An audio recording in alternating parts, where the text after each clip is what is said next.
Thank you brother. Thank you. Praise the lord అండి. అందరికీ వందనాలండి.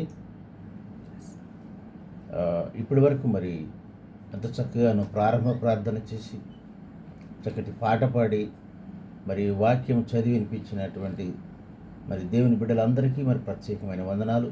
మరి ముఖ్యంగా ప్రెసైడింగ్ చేస్తున్నటువంటి శ్యాంబాబు గారికి ప్రత్యేకమైన వందనాలండి.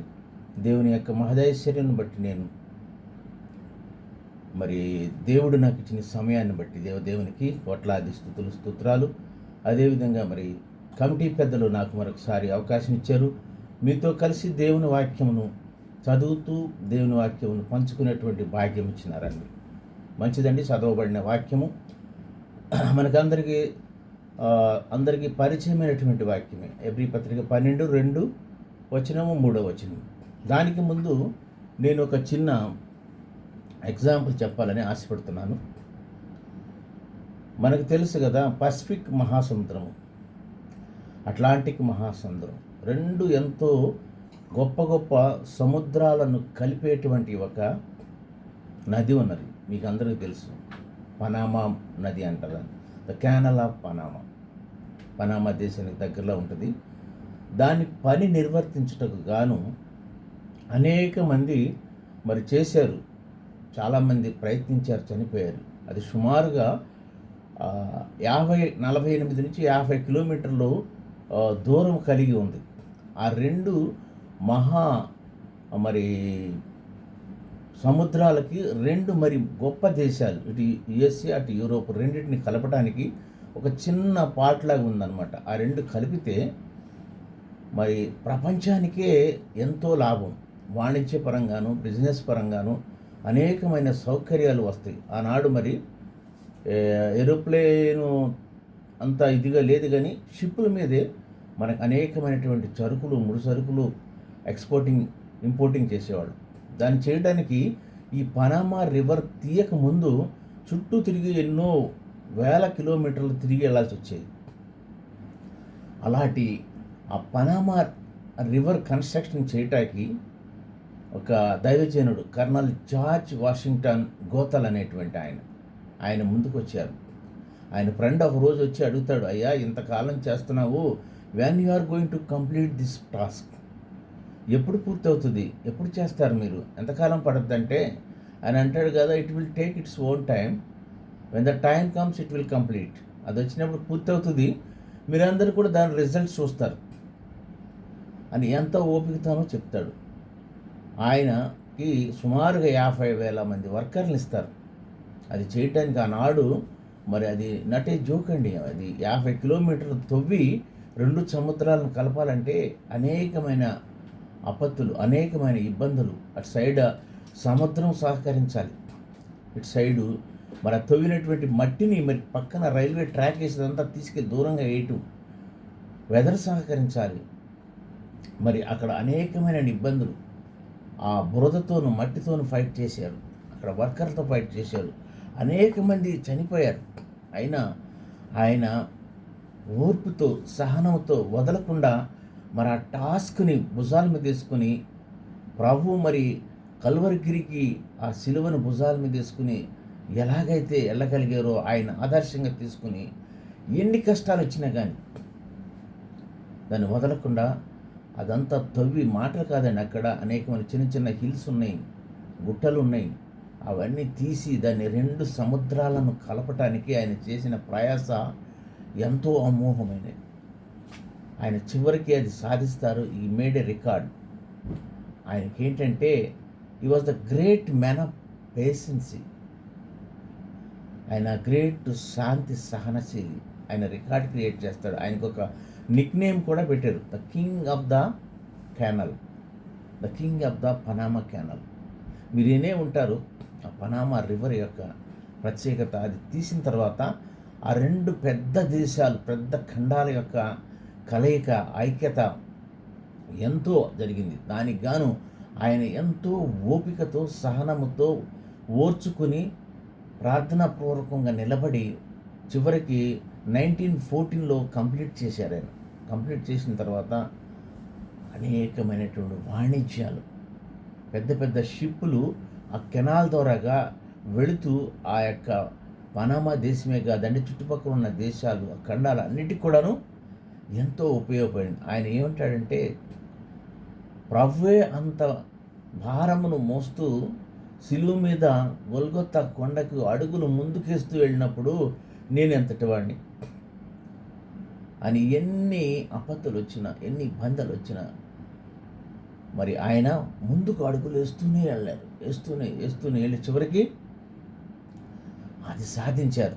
ప్రభువారు కూడా ఆ సిలువ యొక్క ధ్యానం, ఆ సిలువ మరణము పొందటానికి ఎన్ని ఇబ్బందులు వచ్చినాయి, అంతమంది ముఖం మీద ఉమ్మేసిన, కొట్టిన, కొరాలతో కొట్టిన సహిస్తూ, భరిస్తూ, పేషెన్స్తో ఆయన కూడా ఎంతో సహనశీలి. ముందుకు అడుగులు వేస్తూ వెళ్ళి చివరికి లోక కళ్యాణం కోసం, లోకంలో ఉన్న సర్వ పాపుల కోసం తన ప్రాణం పెట్టటే ఆయన ఎయిమ్. రక్షణ కావాలని ఆయన ఎయిమ్తో ముందుకు నడిగిలేసినట్టు ఈయన కూడా వేసి ఆయన ఫ్రెండ్కి చెప్తారు, నేను కంప్లీట్ చేసే రిజల్ట్స్ ఇచ్చినప్పుడే అదే డేట్ అని అంటాడు. అంతవరకు వెయిట్ అండ్ సీ. అలాంటి గొప్ప గొప్ప వ్యక్తులు ఉన్నారండి. అలాంటి గొప్ప గొప్ప వ్యక్తుల్లో ఎవరి నుంచి నేర్చుకున్నారు? మన ప్రభు అయిన యేసుక్రీస్తు వారి యొక్క మూలాల నుంచే. ఆయన చేసినటువంటి గొప్ప త్యాగము, ఆయన ఎంత సహనశీలి అంటే ఎవరండి అంత సహించేది? ఆయన ఎవరి గురించి ప్రాణం పెడుతున్నారు? ఆయన తల్లిదండ్రుల గురించి కాదు, ఆయన ఫ్రెండ్స్ గురించి కాదు, ఎందుకు పనికిరానటువంటి పాపుల కొరకు మరి ఆయన ప్రాణం పెట్టి ఆయన శిలువ యాగమయ్యి భరించారు ఆయన. వీటన్నిటికీ నేను చెప్పేది ఏంటంటే పేషెన్సీ, ఓర్పు, సహనము, నిదానత, భరించే గుణము ఆయన నుంచి మనం నేర్చుకోవాలండి. మనం ఇప్పుడే చదివాం కదా, పౌలు గారు ఎంతో చక్కగా వివరించారు హెబ్రీ పత్రికలో 12వ అధ్యాయంలో. ప్రభావమును సులువుగా చిక్కులు పెట్టు పాపమును విడిచిపెట్టి విశ్వాసమునకు కర్త దాన్ని కొనసాగించేవాడని యేసు వైపు చూడాలని మనం. ఆయన యేసు వైపు చూస్తుంటే మనం ఏదైనా చేయగలం. కథ మొత్తం మారిపోతుంది. మన ఎదుట ఉంచబడిన పందెంలో దాన్ని ఆగకూడదు. పందెంలో పేషెన్స్ అంటారు కదా, నిదానంగా ఉంది, నిద్రపోతుంది, కూర్చుంది అంటారు కాదు. Patience is a running instrument. మనకి తెలుసు కదా తాబేలు, మరి కుందేలు కథ. నిదానంగా ఉన్నా కానీ నీతిగాను నిదానంగా నిలబడి ఆయన తన ఎదుట ఉంచబడిన ఆనందము కొరకై అవమానమును నిర్లక్ష్యపెట్టి ఆయన కూడాను కర్నల్ జార్జ్ వాషింగ్టన్ గోతల మీద కూడా అనేకమైన అవమానాలు, 50,000 మంది ఏం చేస్తున్నాను, ఎంత టైం పడుతుంది? సిలువను సహించి దేవుని సింహాసనం మీద కుడిపార్శ్వన కూర్చున్నాడు. మనమందరకు అట్లాగే అలసట పడకయు మీ ప్రాణములను విసుకయు ఉండునట్లుగా పాపాత్ములు తనకు వ్యతిరేకముగా చేసిన తిరస్కారమును దేంతో? ఓర్పుతో, సహనముతో సహించి ఆయనను తలుసుకొనడి. మనకి ఇంకుంటుంది మత్తయి సువార్తలో, అంతవరకు సహించేవాడు దాని పరిశుద్ధమైనటువంటి రక్షణ పొందుకుంటాడు. ధన్యులు. ఇంకెన్నో ఉన్నాయండి అలాంటి. ఈరోజు నేను కొన్ని విషయాలు మరి మీకు తెలియపరచాలని, పేషెన్స్ గురించి, ఈ యొక్క సహనము గురించి కొన్ని మాటలు మీకు తెలియపరచాలని నేను ఆశపడుతున్నాను. మనం చూసాం the power of the word, the power of prayer, the power of the God, ఎన్నో చూసాం. అట్లాగే ఈరోజు the power of the patience. Patience అనేక విధాలుగా డిఫైన్ చేస్తారు. Patience is the endurance, long suffering. అది లాంగ్ సఫరింగ్. అది శాంతమును ఓపికతో మనం వెయిట్ చేసి ఉంటాం, భరించటం. అవెన్నో ఓపికతో మరి ఉండటం అంటున్నారు. ఇంక గ్రీక్లో కూడా అనేకమైన డెఫినేషన్లు ఉన్నాయి. వేచి ఉండటం, wait and see the end results అంటారు. మనం మనస్సాక్షిని వెయిట్ చేస్తూ, మనస్సాక్షిని మనం బేర్ చేస్తూ, ఎలాంటి పెయిన్ వచ్చినా సరే, దాన్ని ఎలాంటి అగోనీ వచ్చినా సరే, it should hold till the end to get the happiness. హోప్తో ఉండాలండి. అంతం వరకు నిగ్రహంతో ఉండి అంతం వరకు సహించువాడు మనకి ధన్యుడు. ఇంకా ఇట్లా ఎన్నో ఉంటాయి, ఎన్నో రకమైన అలాంటి చేయాలంటే మనకు స్ట్రాంగ్ డిజైర్ ఉండాలి, స్ట్రాంగ్ మరి బిహేవియర్ ఉండాలి. ఎన్నో మరి దానికి అంటారు running patience is not sleeping patience అంటారు. అలాగే మన పేషెన్సీ గురించి అలా ఏం చేయాలండి, అంతవరకు శాంతముగా ఉంటూ డూ ద వర్క్ 100%. ఎన్ని అభ్యంతరాలు వచ్చినా కానీ సహించేవాడు ధన్యుడు. ఈ అనేకమైన గొప్ప వ్యక్తులు ఉన్నారండి మన మధ్యలో. ఈ గొప్ప వ్యక్తులు అందరూ కూడాను ఈ సహనం లేక, ఈ యొక్క ఓపిక లేక, ఈ పేషెన్స్ లేక ఏమవుతున్నాయి, ప్రెసిడెంట్స్ కూడా ఇప్పుడు వస్తున్నాయి. ట్రంప్ గారి దగ్గర నుంచి అనేకమైన ప్రెసిడెంట్స్, గొప్ప గొప్ప మరి దేశాల ప్రెసిడెంట్లు మరి కొట్టుకుంటున్నారా? పొలిటీషియన్స్ కొట్టుకుంటున్నారు. ఎందుకు? Lack of patience. సైంటిస్టుల మధ్యలో పేషెన్స్ లేదు, ఫ్యామిలీస్ మధ్యలో పేషెన్స్ లేదు, సహనం లేదు. బిజినెస్ చేస్తున్న వారి మధ్యలో ఉందా? ఎడ్యుకేషనల్ ఇన్స్టిట్యూట్స్లో ఉందా? ఎవరికి ఉందండి? కంట్రీస్ స్టేట్స్ కొట్టుకుంటున్నాయి. ఎందుకు? ఆ సహనం లేక, ఆ ఓపిక లేక, భరించేటువంటి ఆ యొక్క ఇది లేక. అలాగే మనము కొన్ని అనేకమైన విషయాలు ఉన్నాయి ఈ సహనం గురించి చెప్పాలంటే, అనేకమైన ఉన్నాయి. మొట్టమొదటిగా పాయింట్గాను సహనము అది చాలా ప్రశస్తమైనదంట, అది చాలా విలువైనది. ప్రసంగి గ్రంథంలో 7వ అధ్యాయంలో 8వ వచనం అంటారు, కార్య ఆరంభము కంటే కార్య అంతము మేలు, అహంకారము గలవాని కంటే శాంతము గలవాడు శ్రేష్ఠుడు. అవునండి, అహంకారం ఏం చేస్తుంది? నాశనానికి, పతనాన్ని తీసుకెళ్తుంది. అది శాంతంగా ఉన్నవాడు శ్రేష్ఠుడుగాను, ప్రధానుడుగాను ఆయన చివరికి వెళ్తాడు. దీర్ఘశాంతం. మనం ఆత్రపడిపోయి, తొందరపడిపోయి కోపపడవద్దు. బుద్ధిహీనుల అంతరేంద్రియములందు కోపము సుఖనివాసం చేస్తుందంట, అదే ఉంటుందంట. అందుకని గర్వము ఇక్కడ పేషెన్సీకి చూడండి, సహనాన్ని. మనము కార్యం ఆరంభము కంటే, మేము ఎక్కడో పుట్టామండి, చిన్న పల్లెటూరు బందర్ దగ్గర. కార్యారంభము కంటే కార్యాంతము శాంతముగా వలవాడు శ్రేష్ఠుడు అవుతారంట.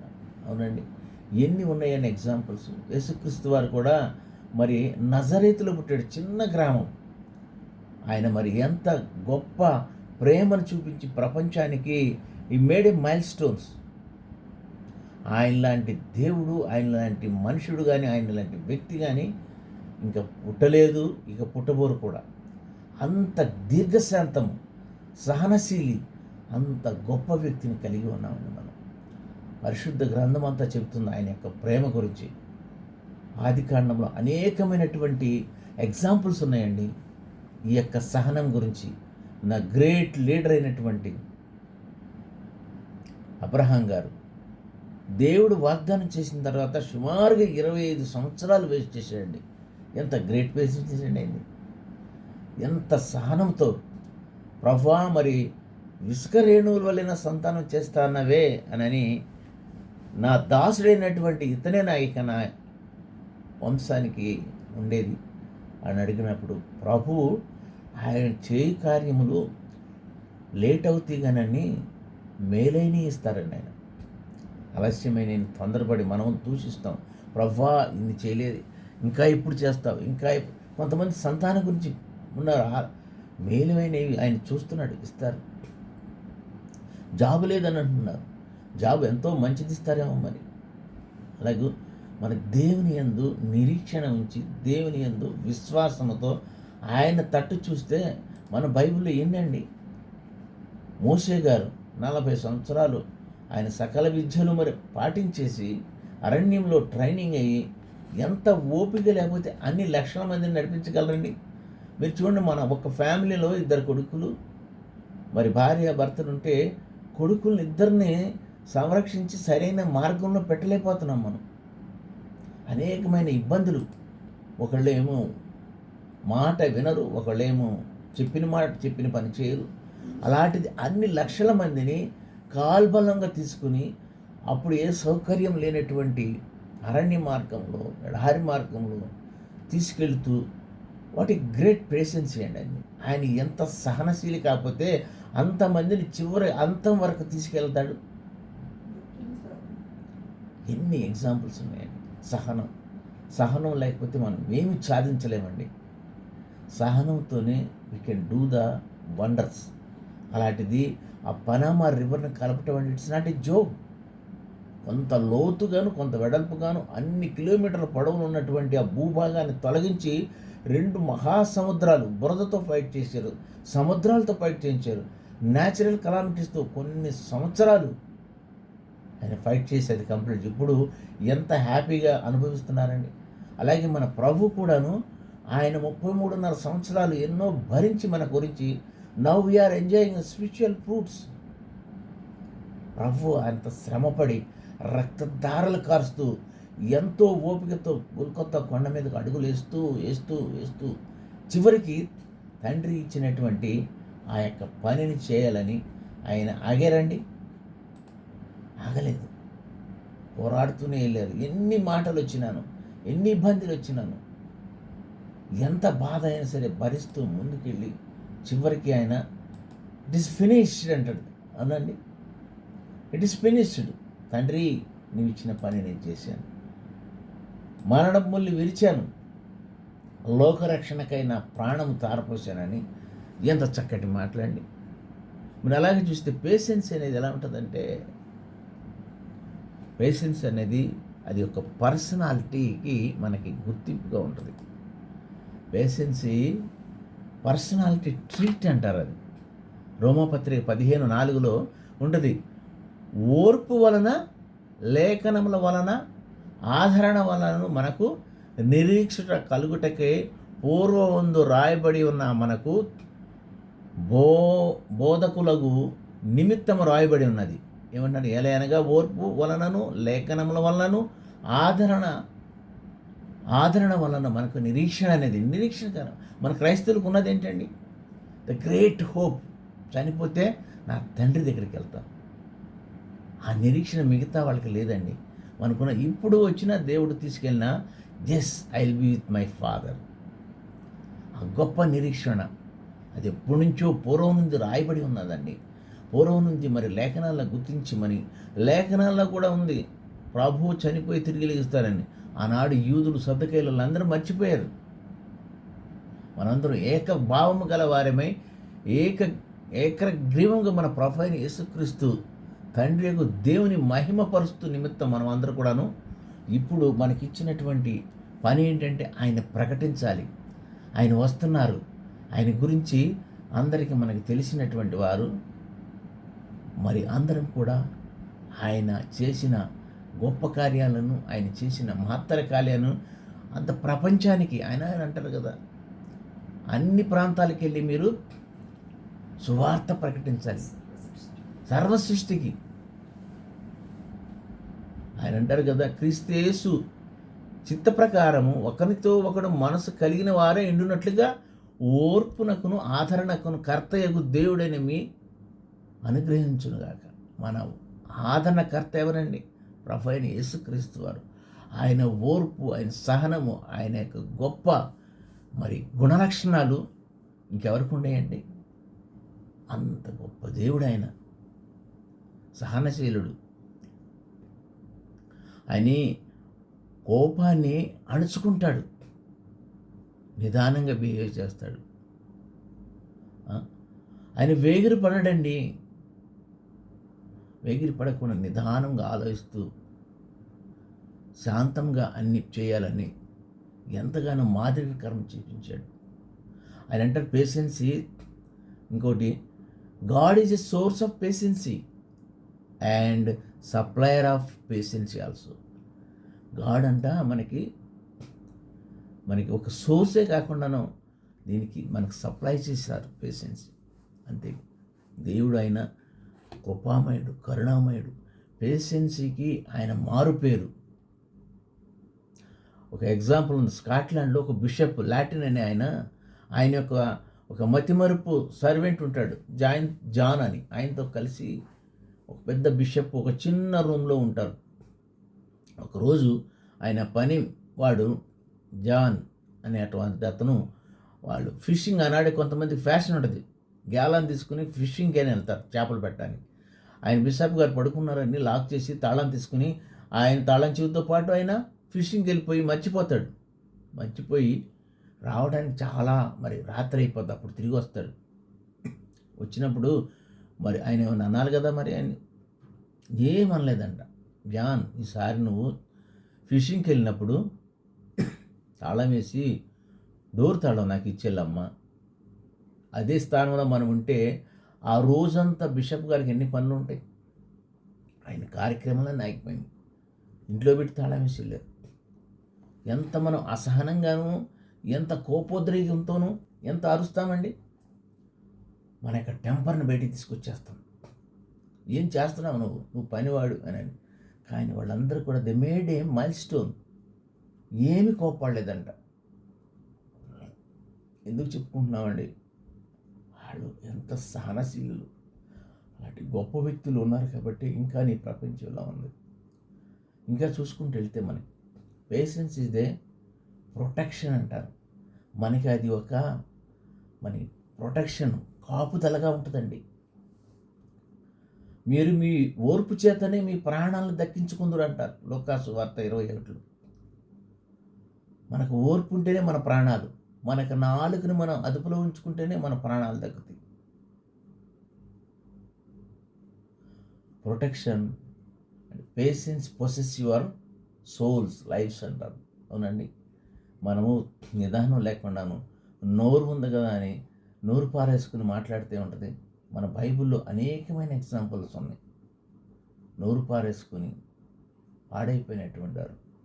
ఓపిక చూడండి, మరి కింగ్ డేవిడ్ గారికి ఎంత ఓపిక అండి. వాళ్ళ మామైనట్టు సౌలు గారు ఇటు తీసుకుని కత్తి తీసుకుని చంపడానికి ఎన్నిసార్లు ప్రయత్నించినా కానీ ఆయన పారిపోతాడు, కానీ చంపలేక ఓర్పుకతో అంతవరకు సహిస్తే ఫిలిపియన్స్ దేశంలో చనిపోతాడు. అవునా, మన బైబిల్ చూస్తుంటే అనేక ఎగ్జాంపుల్స్. ఎందుకండి, మనం ఇంకా మారాలని, ఇంకా మారి ఆయన తట్టి చూడాలని, ఆయన దగ్గరికి వెళ్ళాలని, ఆయన మాటలు నేర్చుకోవాలని, ఆయనలో ఉన్నటువంటి గుణలక్షణాలు మనం కూడా అవలంబించుకోవాలని. అలాంటివి అది మనకి ఎంతో ప్రొటెక్షన్ ఇస్తుంది. పేషెన్స్గా నిదానంగా ఓపికగా భరిస్తూ మరి వెయిట్ చేస్తూ ఉంటే చివరికి అంతం వరకు సహించేవాడు ధన్యుడు. అలాగే చూస్తే మనకి ఇక ఈ పేషెన్స్ అనేది ఏం చేస్తుందో తెలుసా అండి, మన ఆఖరి దినాల్లో కాపాడుతుంది, మనం రక్షిస్తుంది, ప్రాణం కాపాడుతుంది.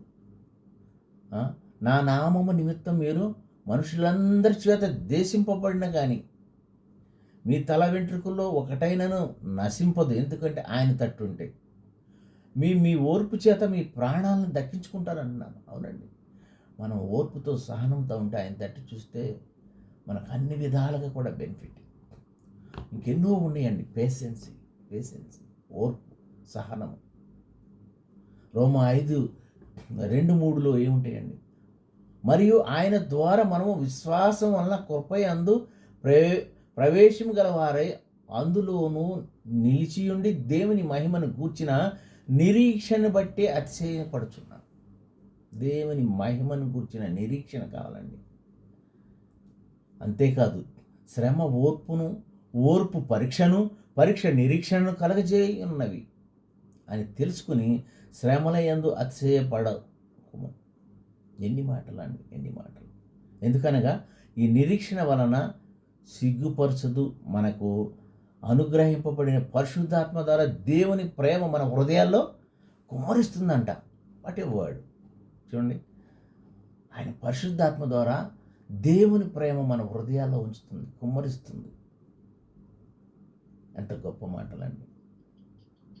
ఇంకొక ఎగ్జాంపుల్, ఒక పెద్ద రాజ్యంలో ఒక మంచి కింగ్ ఉంటాడు. ఆ చుట్టుపక్కల ఉన్న రాజులందరూ వచ్చి జయించేసి ఆ కింగ్ని, మినిస్టర్ని తీసుకెళ్ళిపోయి వాళ్ళ దేశం ఆనాడేంటి పనిష్మెంట్ వేరుగా ఉంటాయి. ఒక ఐరన్ కాట్ మీద బొగ్గులేసి కాల్చి వాటి మీద పడుకోబెడతారంట.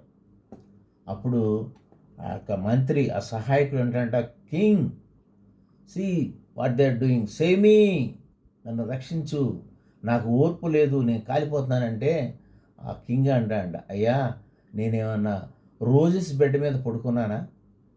I am also punishing in the same way. అంతేగా, నీకు ఓర్పు లేకపోతే నేను ఇప్పుడు కింగ్‌నైని నిన్నేం చేయలేను నేను. నీవు పడినట్టుగానే నేను బాధపడుతున్నాను. What can I do? అట్లాగే వేసి ఉండాలి, పేషెన్స్‌తో ఉండాలి, సహనంతో ఉండాలి. అలా ఉంటేనే అంతం వరకు మనకు సాగుతుంది. ఇంకా చూస్తే పేషెన్స్ మనని పర్ఫెక్ట్ చేస్తుందండి. ఇట్ పర్ఫెక్ట్స్ అస్. యాకోబు 1:4 అంటారు, మీరు సంపూర్ణులను అనునాంగులను ఏ విషయములోనైనాను కొదువలేని వారై ఉండునట్లుగా ఓర్పు తన క్రియను కొనసాగింపనీయుడి. ఆ ఓర్పుతోనే మనం మన క్రియలన్నీ కూడా చేయాలండి. మనం ఏదైనా ప్లాన్ చేస్తానంటే ఒక్కటే ఆ సీన్ గొల్గొతా కొండ మీదకి భారమైన సిలువ భుజం మీద వేసుకుంటూ ఆ పనిష్మెంట్ పడుతూ కొండ మీదకి మెట్ల మీదకి స్టెప్ బై స్టెప్ వెళుతున్న యేసుక్రీస్తుని గుర్తుంచుకోండి. మనకొచ్చే ఈ శ్రమలు, ఈ కష్టాలు, ఈ బాధలు, ఈ ఇరుకులు నథింగ్ అండి ఇది. ఆయన ఎంత గొప్ప సహనశీలి. అలాంటి ప్రభువుని తలుచుకుంటే మనకి ఎంతో బాధపడిపోతాం. అయ్యో నాకు ఇబ్బందులు వచ్చినాయి, ఆర్థిక ఇబ్బందులు వచ్చినాయి, హాస్పిటల్ పాలైపోతున్నాం, ఉద్యోగం లేదు. ఒకసారి చూడండి, మీకన్నా బెటర్గా ఉండేవాళ్ళు ఉంటారు ప్రపంచంలో.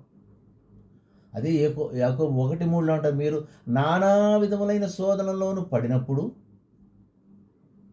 ఇది మహానందమని ఎంచుకోండి అంటున్నాడు. చూడండి యాకోబు గారు ఎలా అంటున్నారు. ఎన్ని శోధనలు వచ్చినా కానీ ప్రభు ఇది ఇచ్చాడు. యోబు గారిని ఒకసారి తలుసుకోండి, ఎన్ని శోధనలండి. ఒక్కసారి 7 బిడ్డలు పోతారు, స్నేహితులు దూషిస్తారు, శరీరం అంతా కుళ్ళు పడిపోయి పుండ్లు పడిపోతుంటాయి, ఆస్తి అంతా పోతుంది.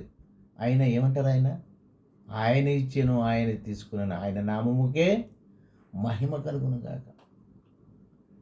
What a statement. అవునండి, అలాంటి గొప్ప గొప్ప గొప్ప స్టోరీస్ మన ముందు ఉన్నాయండి. మనము ఏం చేయగలుగుతున్నాం? ఏమి చేయలేకపోతున్నాం. ఆయన ఎంత మాదిరి చూపించేళ్ళారండి మనకి. ఎంత మాదిరి చూపించేసి మనందరినీ మీరు పాపంలోకి వెళ్ళొద్దు, పాపం చేయొద్దని హెచ్చరిస్తూ వెళ్ళిపోయారు ఆయన. ఇంకా ఆయన రావడానికి ఆలస్యం చేస్తున్నాడు. ఎందుకో తెలుసా? మనలో సంపూర్ణమైన మార్పు రాలేదు. సంపూర్ణమైన మార్పు రావాలండి. మార్పు రావాలంటే ఒకటే మార్గం, యేసు మార్గం. ఒకటే ఇది. ఆయన చేసినటువంటి కార్యాలను గుర్తుంచుకొని ఆయన చూపినటువంటి బాటలో వెళితే మనము కొంతవరకు ధన్యులు. ఎక్కువ సమయం తీసుకోనండి, ఇంకెన్నో ఉన్నాయి చెప్పాలని ఆశ ఉంది. కానీ ఇంకెన్నో ఈ పేషెన్సీ గురించి చెప్పాలంటే, పేషెన్సీ ఎలాంటిదంటే, patience is a pass, it give the spirit of fruits. గలతీ 5:22 ఉంటుంది. మన ఆత్మ ఫలాలు తెలుసు కదా, ప్రేమ, సంతోషం, సమాధానం, దీర్ఘశాంతం, దయాళత్వం, మంచితనం, విశ్వాసం, సాత్వికం, ఆశానిగ్రహం ఎన్ని ఉంటాయండి. ఇవన్నిటిని దయచేసేది మూలమైనటువంటిది పేషెన్సీ అంటున్నారు. అలాంటి పేషెన్స్, సహనం కలిగి ఉన్నామా, ఓర్పు కలిగి ఉన్నామా. మన ఫ్యామిలీలో కూడా అనేకమైన ఇబ్బందులు ఉంటాయి. కొంచెం ఓర్చుకోండి, తొందరపడి నోరు చారుకోకుండా ఉంటే ఎన్నో మరి ఉపయోగం.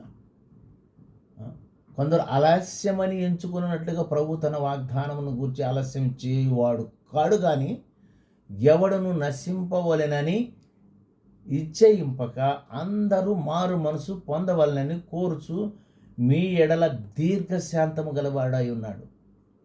ఆయన దీర్ఘశాంతము కలిగి ఇంకా భరిస్తూ ఇంకా మారతారని ఎదురు చూస్తున్నటువంటి వ్యక్తి అండి. దీర్ఘశాంతం. ఆయన వాగ్దానం ఆలస్యం చేయవాడు కాదు. చూడండి, వాగ్దానాలు అన్నీ కూడాను ప్రతి ఒక్కటి నెరవేరిందా లేదా? అన్నీ నెరవేరినాయి. ఎన్నో ఎగ్జాంపుల్స్ ఉన్నాయి. ఇంకా యాకోబు 5:7 ఏమంటారు? ప్రభు రాకడ వరకు ఓపిక కలిగి ఉండుడి. చూడుడి, వ్యవసాయకుడు తొలకరి వర్షము కడవరి వర్షము సమకూడు వరకును విలువైన భూబలము నిమిత్తము ఓపికతో కాసుకొనుచు దాని కొరకు కనిపెట్టుకుని ఉంటాడు కదా. వాళ్ళకి ఏముందండి పాపం, వర్షాధారం మీద పంటల మీద ఉంటారు. ఈ మధ్యన కొన్ని అకాల వర్షాల వల్ల కొన్ని పంటలు మరి అనేక విధాలుగా అయినా సరే ఆయన వదులుతాడా మరి వ్యవసాయకుడు? ఎంతో ఓపికతో ఎదురు చూస్తూ ఉంటాడు. ప్రభు రాకడ కూడా సమీపిస్తున్నది కనుక మీరును ఓపిక కలిగి ఉండి మీ హృదయాలను సిద్ధపరచుకోండి. How is your testimony? ఎలా ఉందండి మన రక్షణ జీవితం? ఎలా ఉంది మన యొక్క సాక్షి జీవితం? ప్రభు చెప్పిన 2 మాటలన్నా చేయగలుగుతున్నామా? నిన్నువలని పొరుగు వారిని ప్రేమించమన్నారే, నీ ప్రభు అయిన దేవుని ఆరాధించమన్నారు. ఆయన వస్తున్నాడండి. ఆయన రారాజుగా కాదు, పైన న్యాయమూర్తిగా తీర్పు తీర్చడానికి వస్తున్నాడు. మీరు తీర్పు పొందకుండా నిమిత్తము ఒకని మీద ఒకడు సణుకోవద్దు అంటున్నారు. ఇదిగో న్యాయాధిపతి వాకిట నిలిచి ఉన్నాడు. ఈ స్టాండింగ్ ఎట్ ది డోర్. తీర్పు వస్తుందండి. మనం అనుకుంటున్నాం కదా, 4 గోళ్ల మధ్యన ఉన్నాము, ఎవరు చూస్తలేదని ఏవేవో చేస్తారేమో. Is looking after everything. ఆయనకి మరుగైనది ఏది తెలియదండి. ఆయనకి దాచిపెట్టేది ఏమి లేదు. ప్రభువు నామున బోధించిన ప్రవర్తలను శ్రమానుభావములన ఓపికకు మాదిరిగా పెట్టుకుని నడవాలి. ఎంతోమంది భక్తులు చూడండి, 12 మంది శిష్యులు హతసాక్షులైపోయారు. వాళ్ళు ఎంత ఓపికతో బోధించారండి, ఎంత శ్రమ అనుభవించారు. They have not got the facilities. అలాగే యోబును how can you forget the యోబు స్టోరీ? యోబు సమయం మరి సహనం గురించి విన్నాం కదా మనం.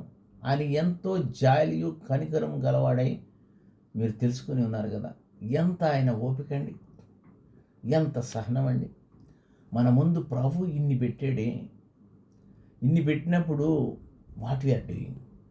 ఈరోజు మనం పరీక్షించుకోవాలండి. మనం చెక్ చేసుకోవాలి. మనం ఏం చేస్తున్నాం? ఇంకేమంటారు? యెహోవా కొరకు నేను సహనంతోను కనిపెట్టుకుంటుని, ఆయన నాకు చెవియొగ్గి నా మొర ఆలకించును. అవునండి, ఆయన మనం మొరలు ఆలకిస్తారు. మనం మధ్యాహ్నం పూట విజ్ఞాపన ప్రార్థన చేస్తున్నామే, మరి ఎంతమంది మరి హృదయపూర్వకంగా జాయిన్ అవుతున్నారు? అడిగారు కొంతమంది, అయ్యా మరి మధ్యాహ్నం ప్రార్థన పెట్టమని. హోల్ హార్టెడ్గా చెప్పండి, how many people are joining? విజ్ఞాపన చేయటకు ఆయన మన విజ్ఞాపనలు వింటకు చెవియొగ్గి ఉన్నాడు అంటున్నాడు. కీర్తన 41 40:1 ఎన్ని ఉన్నాయండి. ఇంకా 2 పేతురు 3:8 ఏమంటారు? ఒక సంగతి మర్చిపోకుడి, ఏమనగా ప్రభు దృష్టికి ఒక దినము 1000 దినముల వలెనే, 1000 దినములు ఒక దినం వల్లే ఉన్నవి. కొందరు ఆలస్యమని ఎంచుకున్నట్లుగా ప్రభు తన వాగ్దానమును గూర్చి ఆలస్యం చేయవాడు కాడు. ఇందాక కూడా చూసాం. ఎవడను నశించిపోవద్దని, అందరూ మారు మనసు పొందాలని, అందరూ ఆయన చెంతకు రావాలని దీర్ఘశాంతం గలవాడు ఎదురు చూస్తున్నాడు. ఇంకెన్ని మాటలు ఉన్నాయండి ఈ సహనం గురించి. యెహోవా కొరకు ఎదురు చూసి వారు నూతన బలం పొందుతారన్న. వారు పక్షిరాజు వలె రెక్కలు చాపి పైకి ఎగుదురు, అలయక పరుగెత్తుదురు, సొమ్మశిలక నడిచిపోదు. మనకు సహనం ఎట్లా ఉందండి? How is our status? ఎలా జీవిస్తున్నాం? ఎలా బ్రతుకుతున్నాం? మన సాక్షి జీవితం ఎలా ఉన్నది? ఇంకేమంటే ప్రేమ దీర్ఘకాలం సహించును అంటున్నాడు. దయ చూపించును, ప్రేమ మచ్చలపడదు. ఏం చెప్పామని ఇందాక ప్రేమ గురించి? అమర్యాదగా నడవదు, స్వప్రయోజనం కోరుకోదు. ఇవన్నీ ఎవరి లక్షణాలండి? మన ప్రభు అయిన రక్షకుడైన యేసుక్రీస్తు వారి గుణ లక్షణాలండి ఇవన్నీ. అహంకారం మనసులో ఉంచకూడదు. దుర్నీతి విషయమై సంతోషపడక సత్యమునందు సంతోషిస్తుంది. అన్నిటినీ తాడును, అన్నిటిని నమ్ముకును, అన్నిటిని రక్షించును, అన్నిటినీ ఓర్చుకును. ఓర్చుకుంటాక ఏం కావాలండి? ఈ సహనం కావాలి. ఈ సహనం కావాలండి. సహనం లేకపోతే మనం ఏం చేయలేం. అలాగే మనం కొన్ని విషయాలు చూసాం కదా. పేషెన్స్ అనేది ప్రెషస్ అని చూసాం. పేషెన్స్ అనేది పర్సిస్టెన్స్ అని చూసాం. పేషెన్స్ అనేది పర్సనాలిటీ ట్విస్ట్ అని చూసాం. పేషెన్స్ అనేది ప్రొటెక్షనిస్ట్ అని చూసాం. పేషెన్స్ అనేది పర్పస్ఫుల్, మనకు ఒక కార్యదీక్షను చేస్తుంది. పేషెన్స్ అనేది perfect to us, make us perfect. Patience అనేది గివ్ ద స్పిరిచువల్ ఫుడ్స్. ఇంకెన్నో ఉన్నాయండి. మనం ఇంకా చూడాలని ఓపుకుంటే మరి ఇంకా అనేక విషయాలు ఉన్నాయి. అనేక విషయాలు మరి సహనం గురించి ఒక గొప్ప భక్తుడు ఓల్డెన్ డేస్లో మనకి ఉన్నటువంటి ఆ సహనం గురించి ఉన్న ఓల్డ్ టెస్ట్మెంట్లో ఉన్నంత సహనం లేదండి మన దగ్గర. సహనం వర్ణన ఎలా అంటారంటే 2 మాటలు నేను ఇక ముగిస్తానండి, ఎక్కువ సమయం తీసుకోను. సహనము అంట విశ్వాసానికి సంరక్షకురాలంట. ఆ సహనం శాంతిని కాపాడుతుంది, ప్రేమను పెంపొందిస్తుంది, వినయాన్ని నేర్పుతుంది, సహనాన్ని శరీరానికి అదుపులో ఉంచుతుంది, ఆత్మబలాన్ని స్వభావాన్ని మృదువుగా చేస్తుందంట, కోపాన్ని అణిచివేస్తుంది, అసూయను నిర్మూలిస్తుంది, అహంకారాన్ని నాశనం చేస్తుంది. ఆ సహనము నాలుకను అదుపులో ఉంచుతుంది, చేతిని నిరోధిస్తుంది, శోధనలను అణిచివేస్తుంది, హింసలను సహిస్తుంది. ఆ సహనము అమరత్వాన్ని పరిపూర్ణం చేస్తుందంట. సహనం సంఘంలో ఐక్యతను, రాజ్యంలో విశ్వాసాన్ని, కుటుంబాల్లో మరియు సమాజంలో సామరస్యాన్ని కలగజేస్తుంది. ఆ సహనం పేదల ఎడల ఓర్పునిస్తుంది, ధనికులను నియంత్రిస్తుంది. అది మనల్ని సుఖ సంతోషాలతో ఏం చేస్తుందండి, ఎల్లవేళ సుఖ సంతోషాలతో ఉంచుతుందంట. ఇంక ఎన్నో మాటలు ఉన్నాయి ఈ సహనం గురించి చెప్పాలంటే. సహనం గురించి చెప్పాలంటే అనేక మాటలు ఉన్నాయి. ఈ సహనం అనేది మనల్ని సుఖ సంతోషాల్లో, కష్టకాలంలో కాపాడుతూ ఉంటుందంట. నిందలకు, దూషణకు చలించక వారిని నిలబెడుతుందంట. మనకి హాని చేసిన వారిని క్షమించినట్లుగాను, మనం హాని చేసిన వారిని ఎడల ముందుగానే మనం క్షమాపడగలగా నేర్పుతుందంట. అది విశ్వాసులను ఆనందపరుస్తుంది, అవిశ్వాసులను ఆహ్వానిస్తుంది. అది విశ్వాసం అనే స్త్రీని గౌరవిస్తుంది, స్త్రీని అలంకరిస్తుంది, స్త్రీని కొలుస్తుంది, పురుషుని ఆమోదిస్తుంది. అది స్త్రీ పురుషుల మధ్య అన్ని వయసుల వారిలోనూ మరి నూతనమైన ఆనందము కలగచేస్తుంది. ఆ పేషెన్స్ అనేది, ఆ సహనం అనేది, ఆ స్వరూపం అనే దాని వస్త్రధారణ ఎలా ఉంటుందో తెలుసా అండి? అది మేఘ ఛాయ కూడా లేని ఆకాశపు ముఖము గల ఆమె ముఖము ప్రశాంతంగాను నిర్మలముగాను ఉంటుంది. ఆమె నుదుటి పైన ఉన్న దుఃఖము కానీ, కోపము కానీ, మడతలు జాడలే ఉండవంట. ఆమె కళ్ళు సౌమ్యతకు పావురాల కళలాగా ఉన్నాయి. ఆమె కనుబొమ్మలపై ఉల్లాసము, ఆనందము కొలువై ఉంటాయి. ఆ సహనం మౌనములు, ఆమె పెదాలు మనోహరముగా ఉంటాయి. ఆమె ఛాయ రంగు నిర్దోషత్వాన్ని, భద్రతను సూచిస్తున్నాయి. అదే సమయంలో సియోను కుమార్తె అయినటువంటి కన్యక ఆమె తన శత్రువులను తృణీకరిస్తూ, ఎగతాళి చేస్తూ తల ఊపుతున్నట్లుగా ఆమె అమర వీరుల వస్త్రాలను ధరించినదే ఉంటుందంట. ఆ సహనంకి ఎలా ఉంటుందో తెలుసా? మన చేతులు సిలువలో ఆకారంలో ఉన్నటువంటి రాజదండం ఉంది. ఆమె ఆవేశపు సుడిగాలిలో, తుఫానులో ప్రయాణించదు, కానీ వినయమైన పశ్చాత్తాప హృదయమే ఆమె సింహాసనం. ఆమె సింహాసనం ఏంటండి? శాంతి రాజ్యము. ఆమేన్. రక్షింపబడిన మనం అందరం కూడా దేవుని యొక్క సహనంతో అనేకులను మన తట్టు తిరిగినట్లుగా సామరస్యంతో, మరి ఓపికతో రక్షించబడిన వారి మన బాధ్యత ఏంటండి? సహనశీలులుగా మారండి. సహనంలో ఉన్నటువంటి 7 గుణ లక్షణాలు చూసాం కదా, అవి ఎవరియో కాదండి, మన ప్రభువు రక్షకుడైనటువంటి యేసుక్రీస్తు వారి గుణ లక్షణాలు. అట్టి ప్రకారంగా మనం అందరం జీవిద్దాం, ఇతరులకు మాదిరికరంగాను మేలు చేద్దాం. దేవుడు మనందరినీ ఆయన వాక్యంలో భద్రపరిచి ఆత్మీయంగా మనందరినీ ఎదుగునట్లుగా ముందుకు తీసుకెళ్తాడని ఆశపడదాం. యేసు ప్రభు యొక్క కార్యాలను బట్టి ఆయన అన్ని వేళలా స్తుతిస్తూ మనం గుర్తుంచుకుందాం.